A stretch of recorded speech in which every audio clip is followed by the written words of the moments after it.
ഉൽപ്പത്തി പുസ്തകം 1-ാം അധ്യായം 1, 2, 3, 5 വാക്യം വരെ വായിച്ചു. ആദിയിൽ ദൈവം ആകാശവും ഭൂമി സൃഷ്ടിച്ചു. ഭൂമി പാഴായും ശൂന്യമായും ഇരുന്നു. ആഴത്തിന്മീതെ ഇരുളുണ്ടായിരുന്നു. ദൈവത്തിന്റെ ആത്മാവ് വെള്ളത്തിന്മീതെ പരിവർത്തിച്ചുകൊണ്ടിരുന്നു. വെളിച്ചമുണ്ടാകട്ടെ എന്ന് ദൈവം കൽപ്പിച്ചു. വെളിച്ചമുണ്ടായി. വെളിച്ചം നല്ലതെന്ന് ദൈവം കണ്ടു. ദൈവം വെളിച്ചവും ഇരുളും തമ്മിൽ വേർപിരിച്ചു. ദൈവം വെളിച്ചത്തിന് പകൽ എന്നും ഇരുളിന് രാത്രി എന്നും പേരിട്ടു. സന്ധ്യ ഉഷസ്സുമായി 1-ാം ദിവസം. ആമേൻ. സ്തോത്രം. ഹല്ലേലൂയ. ആദിയിൽ ദൈവം ആകാശവും ഭൂമിയും സൃഷ്ടിച്ചു. ഭൂമി പാഴായും ശൂന്യമായും ഇരുന്നു. ആഴത്തിന്മീതെ ഇരുളുണ്ടായിരുന്നു. ദൈവത്തിന്റെ ആത്മാവ് വെള്ളത്തിന്മീതെ പരിവർത്തിച്ചു കൊണ്ടിരുന്നു. വെളിച്ചമുണ്ടാകട്ടെ എന്ന് ദൈവം കൽപ്പിച്ചു. വെളിച്ചമുണ്ടായി. ഹല്ലേലൂയ. അപ്പൊ ഭൂമി പാഴും ശൂന്യമായിരിക്കാൻ കാരണം ഇരുള് കാരണമായിരുന്നു. ആഴത്തിന്മീതെ ഇരുളുണ്ടായിരുന്നു. ഹല്ലേലൂയ. ഇരുട്ടിനെ നോക്കിക്കൊണ്ട് ഹല്ലേലൂയ നമ്മളാരെ എന്ത് പറയും? എന്ത് പറയും നമ്മളാണ്? ഭയങ്കര ഇരുട്ടാണ്, ഇവിടെ കൂരിരുട്ടാണ്, ഇവിടെ ഒട്ടും വെളിച്ചം ഇല്ലാത്ത സ്ഥലമാണ്. ഹല്ലേലൂയ. പക്ഷെ ദൈവം അവിടെ ആഴത്തിന്മീത് ഇരുളുണ്ടായത്. പക്ഷെ ദൈവം ഇരുളാണെന്നല്ല പറഞ്ഞത്, വെളിച്ചമുണ്ടാകട്ടെ എന്നാ പറഞ്ഞു. ഞാൻ പറയാൻ മനസ്സിലാകുന്നുണ്ടോ? നമ്മുടെ ജീവിതത്തിൽ ഒരു രോഗം വരുമ്പോ രോഗമാണ്, കഷ്ടതയാണ്, പട്ടിണിയാണ്, ദാരിദ്ര്യമാണ്, ബുദ്ധിമുട്ടാണ് എന്നാ നമ്മൾ പറയുന്നത്. പക്ഷെ എന്താണോ നമ്മുടെ ജീവിതത്തിൽ നിൽക്കുന്നത് അതിനെ നോക്കിക്കൊണ്ട് അത് പറയാനല്ല നമുക്ക് ദൈവം തന്നിരിക്കുന്ന അധികാരത്തെ. ഹല്ലേലൂയ. ആമേൻ. അതിന്റെ അപ്പുറത്തായിട്ട് ദൈവം നമുക്ക് വെച്ചിരിക്കുന്ന ആമേൻ നമുക്ക് വെച്ച അനുഗ്രഹം എന്താണോ അല്ലെങ്കിൽ അത് സംസാരിക്കാൻ വേണ്ടിയിട്ടാണ്. ചില പ്രോസ്പെരിറ്റി ടീച്ചേഴ്സ് പറയാറുണ്ട്. ഹല്ലേലൂയ.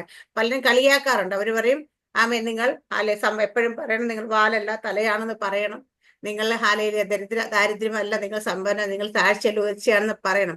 ഒരു പരിധി വരെ ഹല്ലേലൂയ ആമേൻ അത് പറയുന്നത് നല്ലത് തന്നെയാണ്. കാരണം എന്ന് വെച്ചാൽ നമ്മൾ എന്ത് പറയുന്നുവോ എന്ത് വിശ്വസിക്കുന്നുവോ അത് സംഭവിക്കും തന്നെ ദൈവവചനം പറയുന്നത്. അല്ലെ, ഇവിടെ ഇരുട്ടായിരിക്കുന്നതിനെ നോക്കി നമ്മളാണെങ്കിൽ സത്യമായിട്ട് പറയും, അയ്യോ ഇവിടെ ഭയങ്കര ഇരുട്ടാ സിസ്റ്റർ, ഒരു വെളിച്ചവും ഇല്ല. കാരണം അവിടെ ആണെങ്കിൽ വെട്ടം തരാനായിട്ട് സൂര്യന്റെ പ്രകാശം പോലും എത്തുന്നില്ല, കയ്യിലാണ് ഒരു മെഴുതിരി പോലും ഇല്ല. അല്ലെ, നമ്മൾ അങ്ങനെയൊക്കെ എന്താണ് കാണുന്നതിനെ പറയുന്ന ആൾക്കാരാണ് നമ്മൾ, അല്ലെ. പക്ഷേ ദൈവവിശ്വാസം എന്താ? കാണാത്ത കാര്യങ്ങളെ വിശ്വസിക്കുന്നതും അതിനെ നമ്മൾ ഡിക്ലെയർ ചെയ്യുന്നതാണ്. മനസ്സിലാകുന്നുണ്ടോ?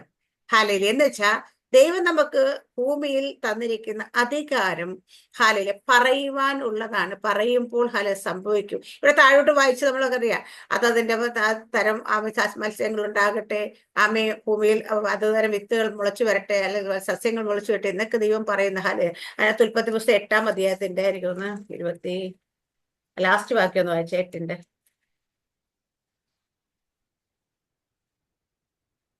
ഭൂമിയുള്ള കാലത്തോളവും ആ വാക്യമാണോ? അതന്നെ വായിച്ചോ. ഭൂമിയുള്ള കാലത്തോളവും വിതയും കൊയ്ത്തും ശീതവും ഉഷ്ണവും വേനലും വർഷവും രാവും പകലും നിന്നു പോകയില്ല. ഭൂമിയുള്ള കാലത്തോളം വിതയും കൊയ്ത്തും ശീതവും ഉഷ്ണവും വേനലും വർഷവും രാവും പകലും നിന്നു പോകയില്ല.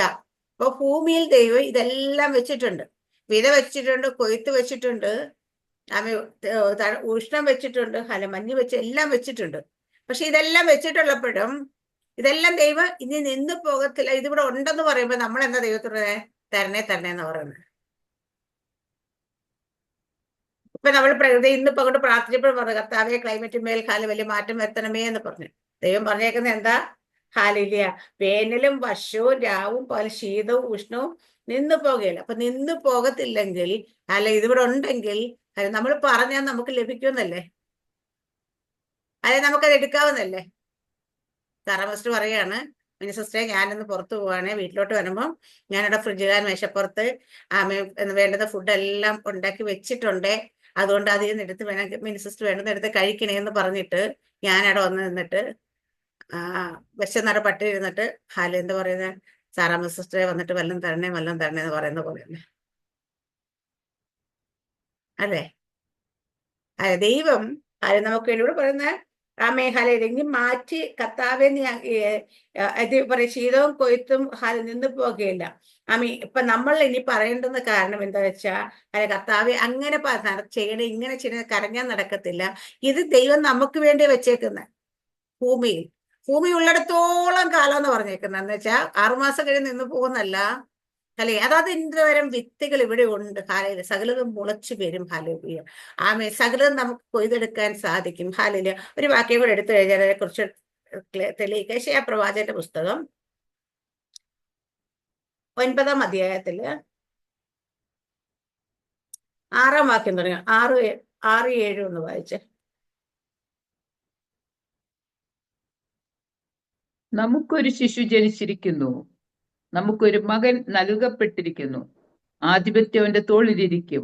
അവൻ അത്ഭുത മന്ത്രി, വീരനാം ദൈവം, നിത്യപിതാവ്, സമാധാന പ്രഭു എന്ന് പേർ വിളിക്കപ്പെടും. അവന്റെ ആധിപത്യത്തിന്റെ വർധനയ്ക്കും സമാധാനത്തിനും അവസാനമുണ്ടാകുകയില്ല. ദാവീദിന്റെ സിംഹാസനത്തിലും അവന്റെ രാജ്യത്തിലും ഇന്നു മുതൽ എന്നേക്കും അവൻ അതിനെ ന്യായത്തോടും നീതിയോടും കൂടെ സ്ഥാപിച്ച് നിലനിർത്തും. സൈന്യങ്ങളുടെ യഹോവയുടെ തീഷ്ണത അതിനെ നിവർത്തിക്കും. നമ്മുടെ കർത്താവ് യേശുക്രിസ്തുവിനെ കുറിച്ച് പറഞ്ഞിരിക്കുന്നത് നമുക്ക് എല്ലാവർക്കും അറിയാം. ഹല്ലേലൂയ.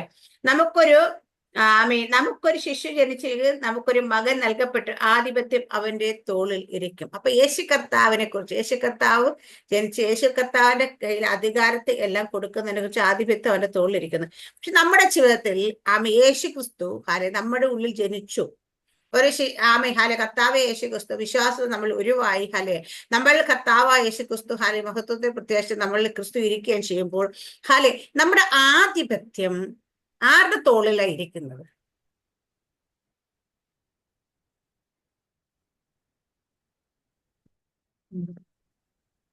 ഹല്ലേലൂയ. നമ്മുടെ ആധിപത്യം ആരുടെ തോളിലാണ് ഇരിക്കുന്നത്? നമ്മുടെ ആധിപത്യം ഇന്ന് പലപ്പോഴും നമ്മൾ നമ്മുടെ തോളിൽ വെച്ചത്. ദൈവം പറഞ്ഞേ നിന്റെ ഭാരം എന്റെ മേൽ വെച്ചുകൊള്ളുക എന്ന് പറയുമ്പോഴും നമ്മളത് വെക്കത്തില്ല. നമ്മൾ തോളിൽ കൊണ്ട് നടക്കുക, അല്ലെ നമ്മുടെ തലയിൽ വെച്ചുകൊണ്ട് നടക്കുക. അപ്പൊ ആധിപത്യം കർത്താവ് യേശുക്രിസ്തുവിന്റെ കയ്യിലാണെങ്കിൽ ആധിപത്യം അവന്റെ തോളിൽ ഇരുന്നാൽ മാത്രമേ അവൻ അത്ഭുത മന്ത്രിയും വീരനാം ദൈവവും സമാധാനത്തിന്റെ പ്രഭു നിത്യപിതാവായിട്ട് നമുക്ക് വെളിപ്പെടുകയുള്ളൂ. നമ്മൾ പലപ്പോഴും നമ്മുടെ വിഷയങ്ങളുടെ ആധിപത്യം നമുക്ക് എന്തൊക്കെയുണ്ട് അതിന്റെ എല്ലാ ആധിപത്യം നമ്മൾ തോളിൽ വെച്ചുകൊണ്ടിരിക്കുകയാണ്. ഈ ആധിപത്യം കർത്താവ് യേശുവിന്റെ കരത്തിലേക്ക് നമ്മൾ കൊടുത്തു കഴിഞ്ഞാൽ ഇവിടെ പറഞ്ഞ അങ്ങനെ ആധിപത്യം അവരുടെ തോളിലിരിക്കും. എന്നിട്ടാണ് അവൻ അത്ഭുത മന്ത്രി വീരനാം ദൈവം സമാധാന നിത്യപിതാവ് എന്നറിയപ്പെടുന്നത്. ആധിപത്യം ഇല്ലെങ്കിൽ കർത്താവ് യേശുക്രിസ്തുവിന്റെ കയ്യിലേക്ക് ആധിപത്യം നമ്മൾ കൊടുക്കുന്നില്ല. കർത്താവിനോട് നമ്മൾ എന്നിട്ട് കരഞ്ഞുകൊണ്ടിരിക്കുക, കർത്താവെ അത് തരണേ, ഇത് തരണേ, അങ്ങനെ ചെയ്യണേ, ഇങ്ങനെ ചെയ്യണേ. അപ്പൊ കർത്താവ് പറയാ, കുഞ്ഞെ എന്റെ കയ്യിലേക്ക് നീ ഒന്നും തന്നിട്ടില്ലല്ലോ, പിന്നെ ഞാൻ എങ്ങനെ അതിനകത്തൊന്ന് പ്രവർത്തിക്കുന്നത്? ഞാൻ പറയുന്നത് മനസ്സിലാവുന്നുണ്ടോ? ഒരു വിഷയം വന്നാ ഈ വിഷയത്തെ അങ്ങോട്ട് കൊടുത്തിട്ട് ഹാലയില്ല ഇതൊന്ന് സോൾവ് ചെയ്ത് താന്ന് പറഞ്ഞാലേ കർത്താവിന് സോൾവ് ചെയ്ത് തരാൻ പറ്റത്തുള്ളൂ.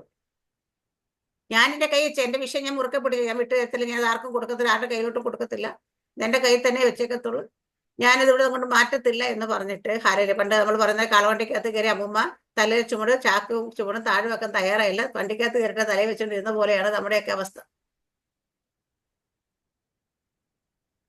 പരിശുദ്ധാത്മാവിനെ കുറിച്ചും പറഞ്ഞ അങ്ങനെ തന്നെയല്ലേ? പരിശുദ്ധാത്മാവ് പറയുന്ന ആത്മാവിന്റെ വാക്ക് കേട്ട് അനുസരിച്ച് നമ്മൾ നടന്നാൽ മാത്രമേ ആത്മാവിന്റെ പ്രവൃത്തി നമ്മുടെ ജീവിതത്തിൽ വെളിപ്പെടുകയുള്ളൂ. ആത്മാവ് തെക്കോട്ട് പറയുമ്പോൾ നമ്മൾ വടക്കോട്ട് പോകും. ഹാലയില്ല. എന്നിട്ട് പറയും, കർത്താവ് എന്ത് പണിയാ കർത്താവെ കണ്ടില്ലേ, ഞാൻ എന്റെ ജീവിതത്തിൽ ഇത്രയും ബുദ്ധിമുട്ട് അനുഭവിക്കാൻ, കർത്താവിനെ കാണാൻ പാടില്ല. കർത്താവ് പറയും, മോനെ ഞാൻ നിർത്തിയെടുത്തത് നിൽക്കുന്നില്ല, ഞാൻ പറഞ്ഞിടത്ത് ഇരിക്കുന്നില്ല, ഞാൻ കാണിക്കുന്നിടത്തേക്ക് പോകുന്നില്ല. ഹാലയില്ല. ഇങ്ങനെയൊക്കെ ചെയ്യുന്ന സമയത്ത് എങ്ങനെ ഞാൻ നിന്റെ കൺട്രോൾ ഏറ്റെടുക്കും? നമ്മൾ തന്നെ നമ്മുടെ ഒരവസ്ഥാനത്ത് നമ്മളൊരാളെ ഗൈഡ് ചെയ്യാൻ തുടങ്ങി, ഉപദേശിക്കാൻ തുടങ്ങി, അല്ലെങ്കിൽ നമ്മളോട് ദൈവം പറഞ്ഞനുസരിച്ച് വചനം പറഞ്ഞു കൊടുക്കാൻ തുടങ്ങി. പക്ഷെ ഇവരിതൊക്കെ കേട്ടിട്ടും ഇതൊന്നും അനുസരിക്കുന്നില്ല. അവർക്ക് തോന്നിയ പോലെ നടക്കുക. എപ്പോഴും പഴയതുപോലെ ലോകപ്രകാരം പോക്കും വരവും എല്ലാം എങ്കിൽ കുറച്ച് ദിവസം നമ്മളെന്ത് ചെയ്യും? സാറാ മാസ്റ്ററെ പണിയൊക്കെ നിർത്തും അല്ലേ, ഇനി പോയി വേണമെങ്കിൽ അടി കൊണ്ട് പഠിച്ചിട്ട് വരട്ടെ എന്ന് പറയും. ഞാൻ അങ്ങനെയാ. ഹാലൂയ. കുറച്ചൊക്കെ പറഞ്ഞു കൊടുക്കും, നേരെയൊക്കെ നടത്താൻ നോക്കും, പക്ഷെ എന്തെങ്കിലും കാര്യങ്ങൾ പക്ഷെ കേട്ടനുസരിക്കുന്നില്ല എങ്കിൽ ഹാലൂയ. കഴിഞ്ഞ ദിവസം നമ്മള് പോകുന്ന ചർച്ചിലൊരു സഹോദരൻ കുറെ ദിവസങ്ങളായിട്ട് സുഖമില്ലാതെ കിടക്കുകയാണ്. അപ്പൊ അദ്ദേഹത്തിന് എൻ്റെ പക്ഷെ കുറച്ചൊക്കെ വ്യത്യാസമൊക്കെ വന്നു. ഹല്ലേലൂയ. പക്ഷെ ഒരു ദിവസം ചർച്ച വരികയും ചെയ്തു. അന്ന് ഞാൻ ആ മനുഷ്യനെ കാണുകയും ചെയ്തു. ഹല്ലേലൂയ. അതിനുശേഷം ദൈവത്തിന്റെ ആത്മാവിനോട് അവരുടെ മകളോടുള്ള ദൂത് പറയുന്ന സമയത്ത് എന്നോട് പറഞ്ഞത്, ആ കുഞ്ഞുങ്ങളെല്ലാം നല്ലതാ, പക്ഷേ ആ മനുഷ്യന്റെ ഉള്ളിലിരിക്കുന്ന നെഗളം, ആ നെഗളം അങ്ങേരുന്ന് വിട്ടുമാറാതെ അയാൾ സൗഖ്യമാകത്തില്ല. ഞാൻ അവരുടെ മോളോട് തീർത്തും പറഞ്ഞു, അല്ലെ പോയി പറയണം, ഉള്ളിലുള്ള നെഗളം ഒക്കെ കളഞ്ഞ് തന്നെത്താൻ താഴ്ത്താൻ പറയണം, എന്നാലേ സൗഖ്യമാകത്തുള്ളൂ. പുള്ളി അത് ചെയ്തിട്ടില്ല എന്ന് തോന്നുന്നു. കഴിഞ്ഞ ദിവസം ഇപ്പം അവിടുത്തെ പാസ്റ്റർ ഇട്ടേക്കുന്നുണ്ട് പോസ്റ്റ്. പുള്ളി കഴിഞ്ഞ ദിവസം കട്ടിലേന്ന് വീണ്ടും താഴെ വീണ്, നടക്കാനൊന്നും വയ്യ, അങ്ങനെ കുറച്ച് ആവശ്യതയാ, കുറെ ചത്തുപോന്നൊക്കെ പറഞ്ഞ് ഹോസ്പിറ്റലിൽ കിടന്നിട്ട് ദൈവം പക്ഷെ അതിനകത്തൊക്കെ കുറച്ച് മാറ്റം വരുത്തിക്കൊണ്ട്, പക്ഷേ കട്ടിലേന്ന് താഴെ വീണു. താഴെ വീണപ്പോൾ നട്ടലൊടിഞ്ഞ് വീണ്ടും ഇപ്പോൾ ഹോസ്പിറ്റലാണ്, പ്രാർത്ഥിക്കണം വിഷയമായിട്ട്. അപ്പൊ ഇന്നലെ ഞാൻ കണ്ണുണ്ടെങ്കിൽ അത് ഓപ്പൺ ചെയ്തപ്പോൾ ദൈവം എന്നോട് പറഞ്ഞത്, അവൻ താഴ്ത്തിയിട്ടില്ല, നേകളം വിട്ടിട്ടില്ല, അഹങ്കാരത്തിന് മാറ്റം വന്നിട്ടില്ല. ഇത്രയും ദൈവം ആമേ സൗഖ്യമില്ലാതെ കിടക്കുമ്പോഴും രോഗക്കിടക്കി കിടക്കുമ്പോഴും ഹല്ലേലൂയ അതിന് മാറ്റം വന്നിട്ടില്ല. കഴിഞ്ഞ ആഴ്ച എനിക്ക് ഇവരുടെ മക്കളാന്ന് തന്നെയാത്ത, കഴിഞ്ഞ ആഴ്ച അവരുടെ മകനോട് വീണ്ടും ഞാൻ ഇത് പറഞ്ഞു, ഹല്ലേലൂയ ദൈവം എന്നെ ഒരു വെളിപ്പാട് കാണിക്കുന്നുണ്ട്. ആദ്യം നിങ്ങൾ കത്തി കൊണ്ട് എന്തിനെ കട്ട് ചെയ്യാൻ ശ്രമിച്ചു, നിങ്ങളല്ല നിങ്ങളുടെ കുടുംബത്തെ കത്തി കൊണ്ട് കട്ട് ചെയ്യാൻ ശ്രമിച്ചു, കട്ടായില്ല. നിങ്ങൾ അടുത്തൊരു കത്രി എടുത്ത് അത് വെച്ച് കട്ട് ചെയ്യാൻ നോക്കി, അതും കട്ടായില്ല. മൂന്നാമത് നിങ്ങളൊരു ഫിഷ് കട്ട് എടുത്ത് വെച്ച് കട്ട് ചെയ്യാൻ നോക്കുന്നുണ്ട്, എന്നിട്ടും അത് കട്ടാകുന്നില്ല. ഇനി കട്ട് ചെയ്യാൻ ശ്രമിച്ചാൽ ജീവൻ അങ്ങ് പോകുമെന്ന് പറഞ്ഞു. ഹല്ലേലൂയ. അതുകൊണ്ട് ആമേനെ കട്ട് ചെയ്യാൻ ശ്രമിക്കരുത്. അതിനെ ദൈവം നിർത്തിയേക്കുന്ന കാര്യമാണ്, നിങ്ങൾക്ക് കട്ട് ചെയ്യാൻ പറ്റത്തില്ല, അതുകൊണ്ട് നിങ്ങൾ അത് ചെയ്യരുതെന്ന് പറയാൻ പറഞ്ഞു. വിഷയം എന്താണെന്ന് എനിക്കറിയത്തില്ല, പക്ഷെ നിങ്ങൾ വീട്ടിൽ പോയി പറഞ്ഞാൽ വിഷയം അവർക്ക് മനസ്സിലാകും, അവരതിനകത്ത് ക്രമപ്പെടുത്തണം എന്ന് പറയുണ്ടായി. അപ്പൊ ഇതെന്താ വെച്ചാൽ കാരണം വെച്ച് കഴിഞ്ഞാൽ നമ്മൾ ആധിപത്യം ദൈവത്തിന്റെ കയ്യിലേക്ക് കൊടുക്കുന്നില്ല. പലപ്പോഴും നമ്മളോട് ക്ഷമിക്കാൻ പറയുമ്പോൾ, അവരോട് പൊറുക്കാൻ പറയുമ്പോൾ, അവരോട് നിരപ്പ് പ്രാപിക്കാൻ പറയുമ്പോൾ, ഇതൊക്കെ കൈവച്ചിട്ട് നമ്മൾ നമ്മുടെ ഈഗോ കൈവച്ചിട്ട് ആധിപത്യം എടുത്ത് നമ്മുടെ ഇഷ്ടത്തിന് നമ്മുടെ തോളിൽ വെച്ചിട്ട് നമ്മൾ ദൈവത്തോട് പറയും, കർത്താവെ അത്ഭുത മന്ത്രിയായിട്ട് നീ വെളിപ്പെടണമേ, രോഗസൗഖ്യം അത്ഭുതമാണത്, ഹാലേലൂയ അത്ഭുതകരമായ വീര്യപ്രവൃത്തിയാണത്, ഇത് വെളിപ്പെടണമെങ്കിൽ എന്ത് വേണം? ആധിപത്യം ദൈവത്തിന്റെ കയ്യിലേക്ക് കൊടുക്കണം.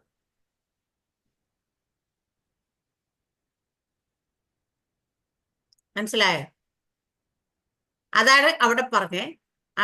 ആധിപത്യം ദൈവത്തിന്റെ കയ്യിലേക്ക് കൊടുക്കുമെങ്കിൽ എന്താ, ദൈവം കർത്താവ് യേശുക്രിസ്തു നമ്മുടെ ഉള്ളിൽ നിന്നുകൊണ്ട് നമ്മളെ കൊണ്ട് ആദിയിൽ വെള്ളത്തിന്മേൽ ഇരുളുണ്ടായിരുന്നപ്പോ എന്താ ദൈവം ചെയ്തതെന്ന് വെച്ചാൽ, വെളിച്ചം ഉണ്ടാകട്ടെ എന്ന് പറഞ്ഞതുപോലെ നമ്മുടെ മുമ്പേ നിൽക്കുന്ന പ്രതികൂലത്തെ നോക്കി അതിനെ പറയുകയല്ല. ഞാൻ പണ്ടെപ്പോഴും പറഞ്ഞു, നമ്മുടെ സോണിയബർ എപ്പോഴും പറയും, അയ്യോ ഭയങ്കര പനിയാ എന്നല്ലെങ്കിൽ അത് നല്ല പനിയാ, നമ്മൾ പറയുന്ന വാക്കുകളാണ്, നല്ല പനിയാ.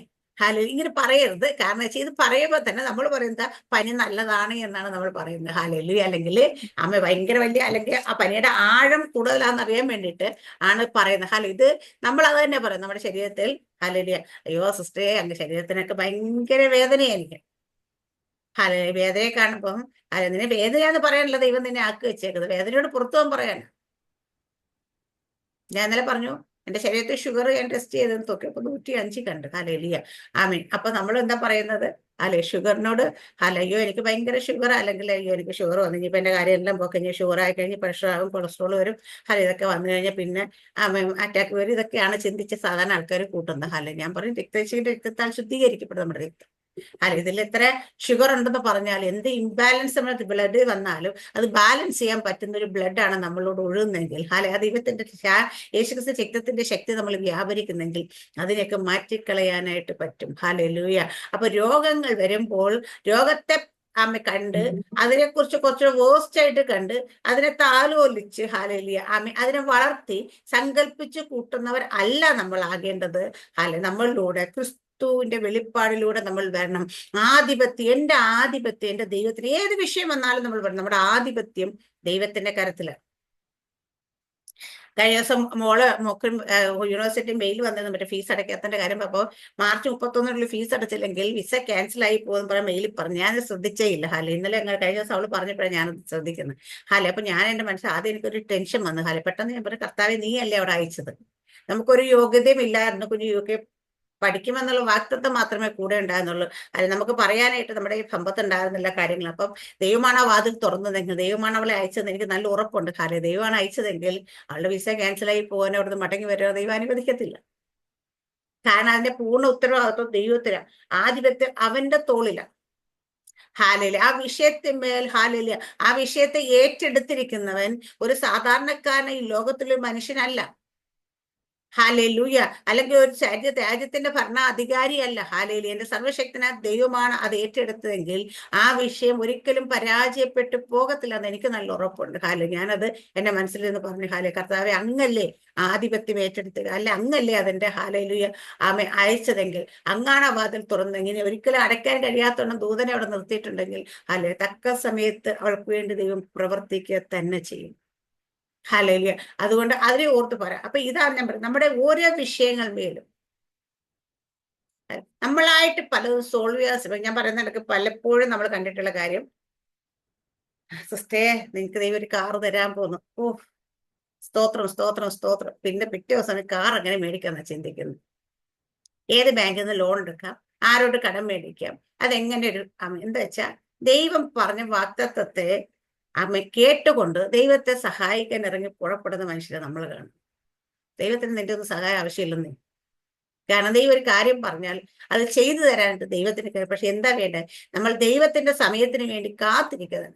നമ്മൾ സമ്മതിക്കത്തില്ല, ദൈവം പ്രവർത്തിക്കാനും സമ്മതിക്കത്തില്ല, ദൈവത്തിന്റെ സമയത്തിന് കാത്തിരിക്കുകയും ചെയ്യത്തില്ല. കാരണം ഓടിപ്പിടിച്ച് വാഗ്ദത്തം കേട്ടതല്ല, അത് തക്ക സമയത്ത്. എനിക്ക് പണ്ട് എനിക്കറിയാം, എപ്പോഴും ഓർമ്മയുണ്ട്, നമ്മുടെ ഷാദിയുള്ള സഹോദരൻ ഒരു വാഗ്ദത്തം കേട്ട് ലോൺ എടുത്ത് കടം മേടിച്ച് പോയി കാറ് വാങ്ങിച്ചു. എന്നിട്ട് പറഞ്ഞ് ഓരോന്നിനും നമുക്ക് ടാപ്പ് ചെയ്തെടുക്കണം. അപ്പൊ ആഫ്രിക്കൻസിനെ പഠിപ്പിക്കില്ല കേട്ടോ, ടാപ്പ് ചെയ്തെടുക്കേണ്ട ഒരു സമയമുണ്ട്. ആ സമയത്ത് നമ്മൾ ടാപ്പ് ചെയ്താലേ നമുക്ക് അതിലേക്ക് കയറാൻ പറ്റത്തുള്ളൂ. ആഫ്രിക്കൻ തീരെ കുറെ തലയിൽ കയറ്റി വെച്ചേക്കുന്ന വ്യക്തി അവരൊക്കെ. അപ്പൊ ടാപ്പ് ചെയ്ത്, അപ്പൊ ഞാൻ എന്റെ മനസ്സിൽ പറഞ്ഞു, ചിലപ്പോൾ അവർക്ക് കിട്ടിയ വെളിപ്പാടായിരിക്കും, പക്ഷേ അത് ദൈവഹിതമല്ല എന്നത് കണ്ടപ്പോൾ തന്നെ എന്റെ മനസ്സിൽ തോന്നിയിരുന്നു. പക്ഷെ ഞാനൊന്നും പറയാൻ പോയില്ല, കാരണം വെച്ചാൽ നമ്മള് പക്ഷെ ടാപ്പ് ചെയ്തെടുക്കുന്നത് കുറേ സാധനം കുറച്ച് കഴിയുമ്പോൾ ബാങ്കുകാർ ടാപ്പ് ചെയ്തുകൊണ്ട് പോകും. ഒരു ഇൻസ്റ്റാൾമെന്റ് മുടങ്ങിയപ്പോൾ പുറത്തെവിടെയാണ് ഒരു വണ്ടി പാർക്ക് ചെയ്യുന്നവർക്ക് പാർക്കിംഗ് ബിൽഡിങ്ങിൽ ഉണ്ടാകുന്നില്ല. അവർ പിറ്റേ ദിവസം വണ്ടി എടുക്കാൻ ചെന്നപ്പോൾ വണ്ടിയുടെ തപ്പിയിട്ട് കാണുന്നില്ല. വണ്ടി ഫൈനാൻസുകാർ ബാങ്കുകാർ കൊണ്ടുപോയി. ഒരു ഇൻസ്റ്റാൾമെന്റ് വേണ്ടിയിട്ടാണ് വണ്ടി. പക്ഷെ അവർക്ക് കാശ് ഒപ്പിച്ച് അടച്ചിട്ട് പോലും, അത് ആരുടെ കൈ കൊടുത്തിട്ട് പോലും അത് അടയ്ക്കാൻ കൊണ്ട് ആരുടെ കയ്യിൽ ഏൽപ്പിച്ച് അവൻ അടച്ചില്ല. അങ്ങനെ ആ വണ്ടി അവരുടെ കയ്യിൽ നഷ്ടപ്പെട്ടു പോയി. ദൈവം കൊടുത്തതൊന്നും നഷ്ടപ്പെടത്തില്ല, അത് നമ്മൾ ആദ്യം മനസ്സിലാക്കണം. ദൈവം തന്ന് തിരിച്ചെടുത്തോണ്ടോ സിസ്റ്റർ? ഓ, കൊണ്ടുപോകാൻ ദൈവം പറഞ്ഞിട്ട് കൊണ്ടുപോകും. കൊണ്ടുപോയാൽ അതിനെക്കാട്ട് വലുത് ഞാൻ തരികയും ചെയ്യും. ഹല്ലേലൂയ. കൊണ്ടുപോകുമ്പോൾ ദൈവം പറയും, ഇത് ഞാൻ എടുക്കുകയാണ്, നിനക്ക് ഇതിനെക്കാട്ടി വലുതാ, നിനക്കുള്ളത് ഞാൻ വെച്ചിട്ടുണ്ട്, പ്രോമിസ്. ഹല്ലേലൂയ. എനിക്ക് ഇപ്പോഴും ഓർമ്മയുണ്ട്, നമ്മുടെ ഈ വിഷയങ്ങൾ വന്ന് നമ്മളത് ബുദ്ധിമുട്ടിയപ്പോൾ നമ്മുടെ വണ്ടികളൊക്കെ കൊടുക്കുന്ന കാമയം വന്നപ്പോൾ ദൈവം എനിക്ക് കാണിച്ചു തന്നു, ഈ വണ്ടികളൊക്കെ പോകും ഇപ്പോൾ. പോകുമ്പം നിനക്ക് വേണ്ടി ഒരു ബ്രാൻഡ് ന്യൂ പുതിയ വണ്ടി രജിസ്റ്റർ ചെയ്ത രജിസ്ട്രേഷൻ നമ്പർ ഉൾപ്പെടെ എനിക്ക് കാണിച്ചിട്ടുണ്ട്. ഇനി എനിക്ക് ദൈവം തരാൻ പോകുന്ന വണ്ടി നമ്പർ ഉൾപ്പെടെ തന്നിട്ടുണ്ട്. അപ്പൊ ആ നമ്പർ ഉൾപ്പെടെ എനിക്ക് തന്നപ്പോ എനിക്കറിയാം, ഇനി ദൈവം എനിക്ക് വെച്ചിട്ടുണ്ട് അതിനെക്കാട്ടി നല്ലതൊന്ന്. അതുകൊണ്ട് ഇത് എന്റെ ജീവിതത്തിൽ നിന്ന് പോകുമ്പോൾ ഭാരപ്പെടുന്നുണ്ട്. കാരണം അതിനകത്ത് എനിക്ക് അടയാളമായിട്ട് വണ്ടി നമ്പർ ഇപ്പോഴും ഞാൻ എഴുതി വെച്ചിട്ടുണ്ട്. ആ വണ്ടി നമ്പർ തന്നെയായിരിക്കും എനിക്ക് കിട്ടുന്ന നല്ല ഉറപ്പുണ്ട്. ഇതാണ് ദൈവത്തിന്റെ പദ്ധതികൾ. നമ്മൾ മനസ്സിലാക്കും. അപ്പം ഇവിടെയൊക്കെ എന്താ പറയുന്നത്, നമ്മുടെ ഓരോ വിഷയങ്ങളും, കുഞ്ഞുങ്ങളുടെ വിദ്യാഭ്യാസമാകട്ടെ, കുഞ്ഞുങ്ങൾ അടുത്ത സബ്ജക്റ്റ് സെലക്ട് ചെയ്യണമെന്നാകട്ടെ, നമ്മുടെ മക്കളുടെ ജീവിതത്തിൽ വരുന്ന വിഷയങ്ങളാകട്ടെ, കുടുംബ പ്രശ്നങ്ങളാകട്ടെ, ഇത് നമ്മളായിട്ട് സോൾവ് ചെയ്യാൻ ശ്രമിക്കാതെ ഇതിന്റെയൊക്കെ ആധിപത്യം ദൈവത്തിന്റെ കയ്യിലേക്ക് കൊടുത്തു കഴിഞ്ഞാൽ, ഇവിടെ പറഞ്ഞ അവൻ അത്ഭുത മന്ത്രിയാകും, അവൻ വീരനാം ദൈവമാകും, സമാധാനത്തിന്റെ പ്രഭുവാകും, അവൻ നിത്യ പിതാവായിരിക്കും. എന്താ ഒരു പിതാവിന്റെ അർത്ഥം എന്താ? നമ്മുടെയൊക്കെ കുടുംബത്തിൽ എല്ലാവർക്കും അപ്പന്മാരുണ്ട് അല്ലേ? അല്ലെങ്കിൽ നമ്മുടെ ഇപ്പം സാറാമസിന്റെ വീട്ടിലെ ജെയിംസ് അങ്കിളായിരിക്കും അവിടുത്തെ പിതാവ്. എന്താ ഒരു പിതാവിന്റെ അർത്ഥം? മക്കളുടെ കാര്യങ്ങളിൽ, എല്ലാ കാര്യങ്ങളിലും തീരുമാനമെടുക്കാനും ഉത്തരവാദിത്വം ചെയ്യുവാനും അവർക്ക് വേണ്ടുന്നെല്ലാം നൽകി കൊടുക്കുവാനും അവരെ സംരക്ഷിക്കുവാനും അവർക്ക് ആവശ്യമുണ്ടായിരുന്ന കാലത്ത് ജോലി ചെയ്ത് അധ്വാനിച്ച് അവരെ ഫീഡ് ചെയ്ത് അവരെ പഠിപ്പിച്ചു, അവരെ കെട്ടിച്ചു. ഇപ്പൊ അവർക്ക് സ്വന്തം കാലം നിൽക്കാനായി അവർ കാര്യം. പക്ഷെ ഈ സ്വന്തം കാലം നിൽക്കാനായെങ്കിലും അവർക്ക് എന്തെങ്കിലും ഒരു വിഷയം വന്നാൽ അതിലേക്ക് മാറിയിരിക്കത്തില്ല. നിങ്ങളുടെ പാടായെന്ന് പറയില്ല. അന്നേരം ആ വിഷയങ്ങളിലേക്ക് സഹായിക്കാൻ പറ്റുന്ന രീതി, ഇടപെടാൻ പറ്റുന്ന രീതി, അവരെ ഗൈഡ് ചെയ്യാൻ പറ്റുന്ന രീതി ഒക്കെ ചെയ്യുന്നവനാ ഒരു പിതാവ് അല്ലേ? അപ്പൊ നമ്മുടെ ദൈവം ആരാ? നമുക്ക് ഇവിടെ പറഞ്ഞ ദൈവം എന്ന് മാത്രം പറഞ്ഞു നിർത്തിയത്, സമാധാനത്തെ പ്രഭു എന്ന് മാത്രമല്ല, അവനിവിടെ പറഞ്ഞിരിക്കുന്നത് നിത്യപിതാവായിരിക്കും. നമ്മുടെ ദൈവം ഒരു ദിവസത്തേക്ക് പിതാവ്, 1 വർഷത്തേക്ക് പിതാവോ 6 മാസത്തേക്ക്, 10 വർഷത്തേക്ക്, 50 വർഷത്തേക്ക് എന്നല്ല, നിത്യ പിതാവാണ്. എനിക്കെന്നും അല്ലെ ലോകത്തിൽ എൻ്റെ അപ്പനില്ലെങ്കിലും അല്ലെ ഭൂമിയിൽ നമുക്കൊരു അപ്പനില്ല എന്ന് പറയാൻ പറ്റിയാലും അല്ലെ എനിക്കൊരു പിതാവുണ്ട്. ആ പിതാവിന് ഒരിക്കലും മാറ്റം വരത്തില്ല. എന്നും എന്നേക്കും എൻ്റെ പിതാവായിരിക്കും. നിത്യ പിതാവാ, അതിന് മാറ്റം വരത്തില്ല.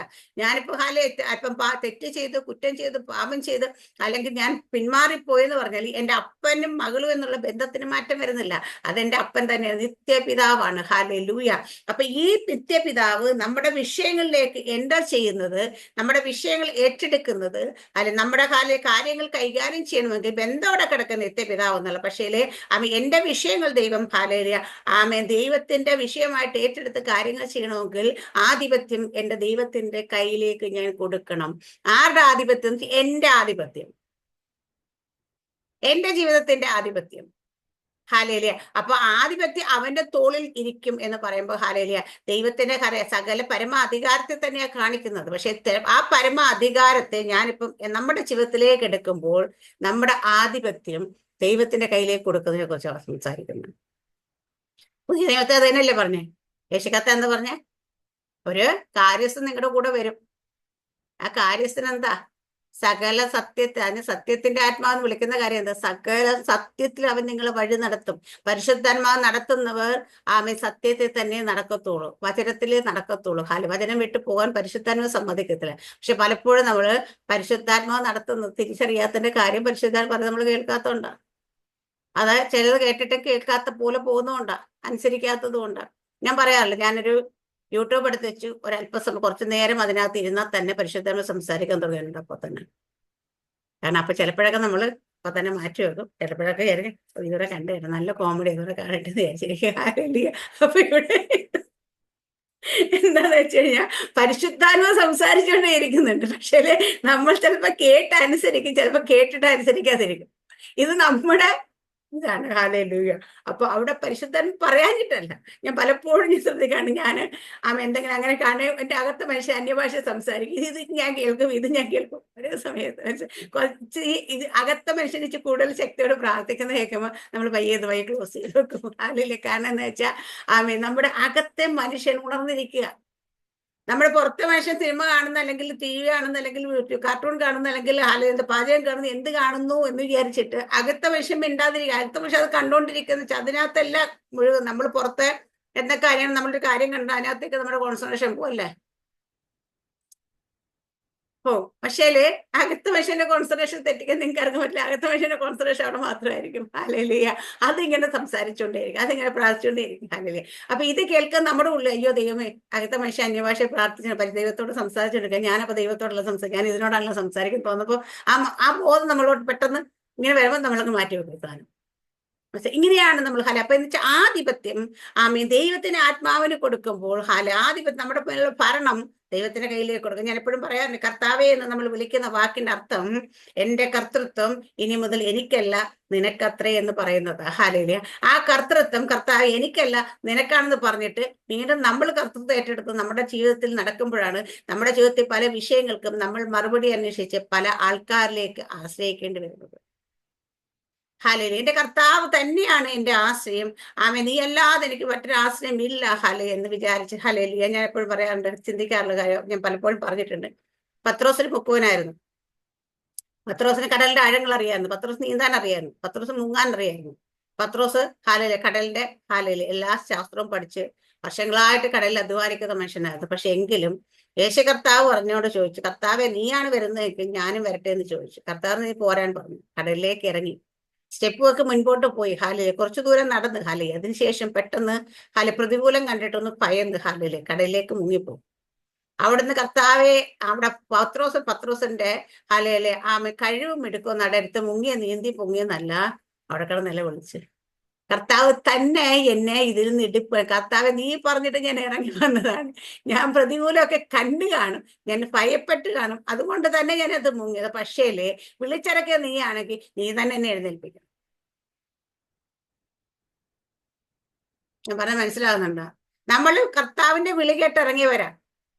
പലപ്പോഴും പ്രതികൂലം വന്ന്, പ്രതിസന്ധി വന്ന് നമ്മൾ അത് കണ്ട് ഭയന്ന്, അല്ലെങ്കിൽ നമ്മൾ അതിനകത്ത് പെട്ടുപോയി. ഇത് പെട്ടുപോയാലും വിളിച്ചിറക്കിയവനൊരു ഉത്തരവാദിത്വം ഉണ്ട്. അതുകൊണ്ട് ഞാൻ പെട്ടതൊക്കെ പെട്ട് ഞാനിപ്പോ അല്ലെങ്കിൽ ഇതിനകത്ത് എന്റെ എന്റെ അവിശ്വാസം കൊണ്ടോ എന്റെ ആമേൻ നോട്ടം മാറിയത് കൊണ്ടോ ഞാൻ ചിലപ്പോൾ ലോകത്തിൽ ആശ്രയിച്ചത് കൊണ്ടോ ഒക്കെ ആയിരിക്കും ഞാൻ വീണു പോയത്. പക്ഷെ വീണു പോയാൽ എനിക്കറിയാം എന്നെ വിളിച്ച വഴിയിൽ ഇട്ടിട്ട് പോകത്തില്ലെന്ന്. അതുകൊണ്ട് കർത്താവെ നീ തന്നെ എന്നെ ഇവിടുന്ന് രക്ഷിക്കണമെന്ന് പറഞ്ഞു വിളിക്കുന്ന പോലെ പത്രോസ് അവിടുന്ന് വിളിച്ചത്. കർത്താവ് തന്നെ കരം നീട്ടി പത്രോസിനെ പിടിച്ച് പത്രോസിനെ നടത്തി. ആ വെള്ളത്തിലൂടെ തന്നെ, എവിടെയാണോ മുങ്ങിപ്പോയത് ആ വെള്ളത്തിലൂടെ തന്നെ നടത്തി പത്രോസിനെ. എന്നിട്ട് പടകിൽ കൊണ്ട് കയറ്റുക ചെയ്യുന്നത്. നമ്മളെവിടെ വീണുപോയാലും വീണുപോയിട്ട് നമ്മൾ കർത്താവെ നീ എന്നെ ഇവിടുന്ന് വിളിക്കണം, പിടിക്കണം, നീ ഇതിനകത്ത് നിന്നെ എഴുന്നേൽപ്പിക്കണമെന്ന് നമ്മൾ പറഞ്ഞ കർത്ത എഴുന്നേൽപ്പിക്കുക മാത്രമല്ല ആ വീണുപോയതിന്റെ മേലെ കൂടെ തന്നെ നമ്മളെ നടത്തും. എവിടെയാണ് നമ്മൾ പരാജയപ്പെട്ടു പോയ ആ പരാജയത്തെ ജയമാക്കി തരും. കാരണം അങ്ങോട്ട് കൊടുക്കണം കാര്യം വെച്ചുകൊണ്ടിരിക്കരുത്. അതുപോലെ നമ്മൾ ആദ്യം പറഞ്ഞ എനിക്ക് കാണുന്ന നമ്മുടെ അവസ്ഥകളെ കണ്ടിട്ട് അവസ്ഥകളെ പറയാനല്ല നമ്മൾ അവസ്ഥയ്ക്ക് പറയാൻ ഈ അടുത്ത ദിവസങ്ങളൊക്കെ എപ്പോഴും പറയാറുണ്ട്. നമ്മുടെ പ്രോമിസുകളെ പറയണം. നമ്മൾ പറയാത്തോണ്ട് ദൈവം ഇടയ്ക്കിടയ്ക്ക് ഓർമ്മിപ്പിക്കും നമ്മുടെ പ്രോമിസ് എന്താണ്. കാരണം ഇനിയെങ്കിലും നീ ഒന്ന് പറ, നിന്റെ പ്രോമിസ് ഇതാണ്, നിന്നെ കുറിച്ചുള്ള വിളി ഇതാണ്, അല്ലെ നിന്നെ കുറിച്ച് തെരഞ്ഞെടുപ്പ് ഇതാണ്, നിന്നെ കുറിച്ച് ഞാൻ ആഗ്രഹിക്കുന്ന ഇതാണ്, നീ ഇപ്പോഴത്തെ സാഹചര്യം കണ്ടിട്ട് അതിനെയും പറഞ്ഞുകൊണ്ടിരിക്കാതെ ഇത് പറയെന്ന് പറഞ്ഞിട്ട് ദൈവം ഈ ദിവസം ഓർമ്മിപ്പിക്കുന്നു. പക്ഷേ ഞാൻ നമ്മുടെ ഗ്രൂപ്പിൽ ഓരോരുത്തരും പറയാ, നിങ്ങളുടെ സിറ്റുവേഷൻസ് എത്ര മോശമാണ്, നിങ്ങൾ കാണുന്നതൊക്കെ നിങ്ങളോട് ചെയ്ത പ്രോമിസിന് വിപരീതമായിട്ടാണ് നിങ്ങൾ കാണുന്നത്. വാഗ്ദത്തം കേട്ടതിന് ഓപ്പോസിറ്റ് ആയിട്ടും കാണുന്നതെങ്കിലും ആ ഓപ്പോസിറ്റ് ആയതല്ല പറയേണ്ടത്. ദൈവത്തിന്റെ വാഗ്ദത്തങ്ങളെ ഓർമ്മിപ്പിച്ചു പറയണം. നമുക്കറിയാം അബ്രഹാമിന്റെ ശരീരം നിർജീവത്വമായി പോയി, സാരയുടെ ഗർഭപാത്രം നിർജീവത്വം, ആർക്കൊരു പുത്രോത്പാദന ശേഷി ഇല്ലായിരുന്നു എങ്കിലും അവർക്ക് കൊടുത്ത വാഗ്ദത്തത്തിൽ വിശ്വസിച്ചു. ആശയോടെ അവർ വിശ്വസിച്ചു. അവർ വിശ്വസിക്കുക മാത്രമല്ല, ഞാൻ വിശ്വസിക്കുന്ന അവരുടെ വായ കണ്ട ഒരു ശരീരത്തിൽ നോക്കി ചുക്കുച്ചുള്ള ശരീരത്തിൽ നോക്കി പറഞ്ഞാണ് ഇത് മരിച്ചിട്ടില്ല, ഇത് ജീവനുണ്ട്, ഇതിൽ നിന്നൊരു ഒരു കുഞ്ഞ് പുറത്തു വരാനുള്ളതാണ്, ഇതൊരു വാക്തസന്ധി പുറത്തു വരാനുള്ളതാ. അങ്ങനെ അവർക്ക് നിശ്ചീവത്തമായി ഇപ്പൊ ശരീരത്തിൽ നോക്കി അവർ വായ തുറന്ന് പറഞ്ഞിട്ടുണ്ടാവും. നിരാശ വരുമ്പോൾ പുറത്തിറങ്ങി കാണും, അല്ലെങ്കിൽ ആകാശത്തെ നക്ഷത്രങ്ങളെയൊക്കെ നോക്കിക്കാണും. എന്താ പറയുക, നമ്മുടെ അബ്രഹാം എന്നിട്ട് ആകാശ നക്ഷത്രം നോക്കിയിട്ട് പറയുന്നത്, ആകാശത്തിലെ നക്ഷത്രങ്ങൾ പോലെ ഞാൻ നിനക്ക് സന്തതി തരുമോ ദൈവം പറഞ്ഞിട്ടും, ഭൂമിയുടെ മണത്തരി പോലെ തരുമെന്ന് പറഞ്ഞു. ഇതിനെയൊക്കെ നോക്കി പറഞ്ഞു. കാരണം ഇരിക്കുന്നത് വാർദ്ധക്യത്തിലാണ്, നിർജീവത്വം പ്രാപിച്ച് പുത്രോത്പാദന ശേഷി നഷ്ടപ്പെട്ടു. പക്ഷേ അവരുടെ ഹൃദയത്തിൽ ദൈവം കൊടുത്ത വാഗ്ദത്തം നശിച്ചു പോയില്ല. അതിനെ അവർ മുറുകെ പിടിച്ച് അതിനെ നോക്കി അവരുടെ വായ തുറന്ന് പറഞ്ഞു. വായ തുറന്ന് പറയാൻ തുടങ്ങിയപ്പോൾ അവർ ശരീരത്തിൽ മാറ്റം വരാൻ തുടങ്ങി. അവർക്ക് യൗവനം വീണ്ടും പുതുക്കി വന്നതുപോലെ എന്നാ പറയുന്നത്. അപ്പൊ ഇവിടെയൊക്കെ ഞാൻ ഇടയ്ക്ക് വിചാരിച്ചിട്ടുണ്ട്, കർത്താവേ ഈ സാറായിക്കും ഇതിനൊക്കെ ഇടയ്ക്ക് സാറാമ്മച്ചിയെ കണ്ടിട്ട് പർവ്വം പിടിച്ചോണ്ട് എന്നൊക്കെ പറയുന്നത്, സാറാമ്മച്ചി ഇപ്പറ പ്രായമുള്ള സാറാമ്മച്ചി ഇവിടെ സാറാമ്മേന്റെ അല്ല എങ്ങനെ പിടിച്ചോണ്ട്. പക്ഷേ നമുക്ക് മനസ്സിലാകത്തൊരു കാര്യമുണ്ട്, ദൈവത്തിന്റെ വാഗ്ദത്തം അവരുടെ മേൽ വന്നു കഴിയുമ്പോൾ അവരുടെ ശരീരത്തിൽ യൗവനം പുതുക്കി വന്നു എന്നാണ് പറയുന്നത്. കാരണം നമ്മളും ഇതുപോലെ ദൈവത്തിന്റെ വാഗ്ദത്തങ്ങൾ നമ്മുടെ ജീവിതത്തിലേക്ക് ഓർത്തെടുത്ത് നമ്മൾ പറയാൻ തുടങ്ങും. നമ്മുടെ ശരീരത്തിൽ ബലമില്ലാത്ത സ്ഥലത്തിനൊക്കെ ബലം വരാൻ തുടങ്ങും. ഇപ്പൊ രോഗമാണെന്ന് പറയുന്ന സ്ഥലമൊക്കെ രോഗം മാറും. കർത്താവിന് വേണ്ടി ഓടണമെങ്കിൽ എന്താണ്, കാലുകൾ മാൻപേടെ കാല് പോലെ ആകുമെന്നാ പറഞ്ഞേക്കുന്നത്. അതാകണമെങ്കിൽ ശരീരത്തിൽ ആരോഗ്യം വരും, ചില ദിവസം വരെ കാണുമ്പോൾ എനിക്ക് അത്ഭുതം തോന്നുന്നുണ്ട് കേട്ടോ. അയ്യോ, ഇത്രയും പ്രായമായിട്ട് കണ്ട പ്രായം തോന്നത്തതേ ഇല്ല. ഞാൻ നമ്മുടെ ഗ്രൂപ്പ് വിനോദ് പാസ്റ്റ് ഇടുക്കിയില്ല, നമുക്ക് വിനോദ് ഇടുക്കി പാസ്റ്റ് അവിടെ വന്നപ്പോഴത്തേക്കും ഞാൻ ഒരു ചെറിയ പയ്യൻ ചോദിച്ചപ്പോൾ മോള് ഡിഗ്രിക്കാ പഠിക്കുന്നു. മനസ്സിലായി. അപ്പൊ ഞാനൊരു കർത്താവ് ഇത്രയും പ്രായമോ? കാരണം ചിലരൊക്കെ ശരീരം കണ്ടാൽ നമുക്ക് പ്രായം തോന്നത്തേ ഇല്ല. കാരണം എന്താന്ന് വെച്ചാ അവരിൽ വ്യാപരിക്കുന്ന ജീവൻ അവരുടെ ശരീരത്തിലെ ആ ശരീരത്തിന്റെ കോശങ്ങളെ പോലും പുതുക്കിക്കൊണ്ടുവരുമെന്നുള്ളതാണ് അതിന്റെ അർത്ഥം. നമ്മൾ ആത്മാവിലൊന്നായി നോക്കിയേ കുറച്ചുകൂടെ തീഷ്ണമായിട്ട് ദൈവത്തിന് പ്രയോജനപ്പെടാൻ നോക്കിയാൽ നിങ്ങൾക്ക് ദൈവത്തിന് ഓടാനായിട്ട് ദൈവം വെച്ചിട്ടുണ്ടെങ്കിൽ വാഗ്ദത്തം വെച്ച് നമ്മുടെ ചെങ്ങന്ന ജോലി എൻ്റെ ഇപ്പൊ എപ്പോഴും ഇടയ്ക്കും സിസ്റ്ററെ ചുമയാണ് പനിയാന്നൊക്കെ പറയും. ഇപ്പൊ കർത്താവിന് വേണ്ടി ഓടാനായിട്ട് തയ്യാറാകുമ്പോഴത്തേന് അതിനുവേണ്ടി നമ്മൾ ഒരുക്കപ്പെടുമ്പോൾ നമ്മുടെ ശരീരത്തിൽ രോഗമൊന്നും ഉണ്ടാകത്തില്ല.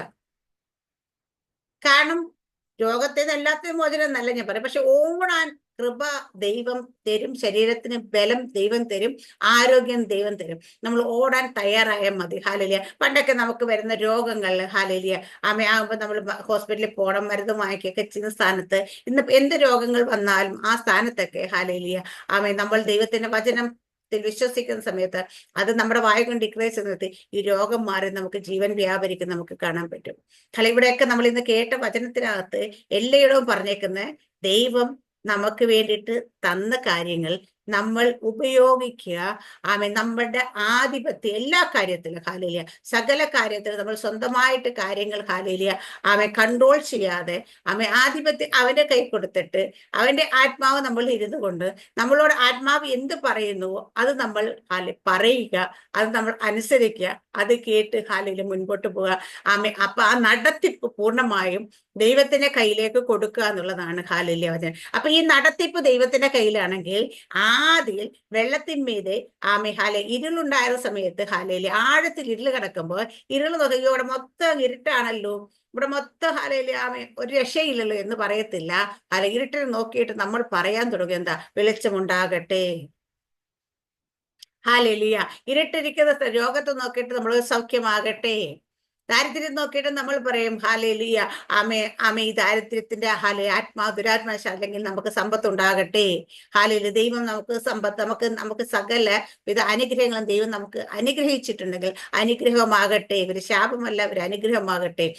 ഇങ്ങനെ പറയാൻ തുടങ്ങും ഓരോ കാര്യങ്ങളും. ഹാലേലിയ. അങ്ങനെ നമ്മൾ പറയുമ്പോൾ അത് സംഭവിക്കുക തന്നെ ചെയ്യും. കാരണം എന്താ, നമ്മൾ പറയുന്നത് നമ്മുടെ ഇഷ്ടത്തിനല്ല, നമ്മുടെ ഉള്ളിൽ ഇരിക്കുന്നവന്റെ, നമ്മളെ ആക്കി വെച്ചിരിക്കുന്നതിന്റെ ഇഷ്ടത്തിന് സംസാരിക്കുന്നത്. പരിശുദ്ധാത്മാവ് നമ്മളൊരു കാര്യം പറഞ്ഞ കണ്ണും പൊട്ടി പറഞ്ഞോളൂ. കാരണം പറഞ്ഞ എനിക്കല്ല ഉത്തരവാദിത്വം, പറയിപ്പിച്ച ദൈവത്തിന് ഉത്തരവാദിത്വം. നമ്മളുടെ കുഞ്ഞിനെ ഒരാൾ നമ്മോട്ട് പ്രാർത്ഥിക്കാൻ വന്നപ്പോ യേശുവിന്റെ നാമത്തിൽ സൗഖ്യമാകട്ടെ എന്ന് നമ്മൾ ദൈവം തൊട്ട് സൗഖ്യമാക്കി വിടുതൽ സംഭവിച്ചു കഴിഞ്ഞു എന്ന് പറയുമ്പോൾ, നാളെ സംഭവിച്ചില്ലെങ്കിൽ ആർക്കാ സിസ്റ്റമിനോ ആ സിസ്റ്റർ പറഞ്ഞൊന്നും നടന്നില്ല എന്നാണ് പറയുന്നത്. നമ്മളങ്ങനെ പറയും. പക്ഷേങ്കിൽ ഈ പറയുന്നത് ഞാൻ എനിക്ക് പറയും, എനിക്ക് ഒരു ബുദ്ധിമുട്ടുമില്ല. കാരണം എന്നോട് പറഞ്ഞിട്ടാ ഞാൻ പറഞ്ഞത്. എന്നോട് പറഞ്ഞിട്ടാ പറഞ്ഞെങ്കിൽ എനിക്കൊരു ഉത്തരവാദിത്വമില്ല, പറഞ്ഞ ആൾക്ക് ഉത്തരവാദിത്വം. ഹല്ലേലൂയ. കാരണം നമുക്ക് കോൺഫിഡൻസ്, ദൈവത്തിന്റെ ആത്മാവ് തെറ്റത്തില്ല, എനിക്കതിന് ഉറപ്പാ.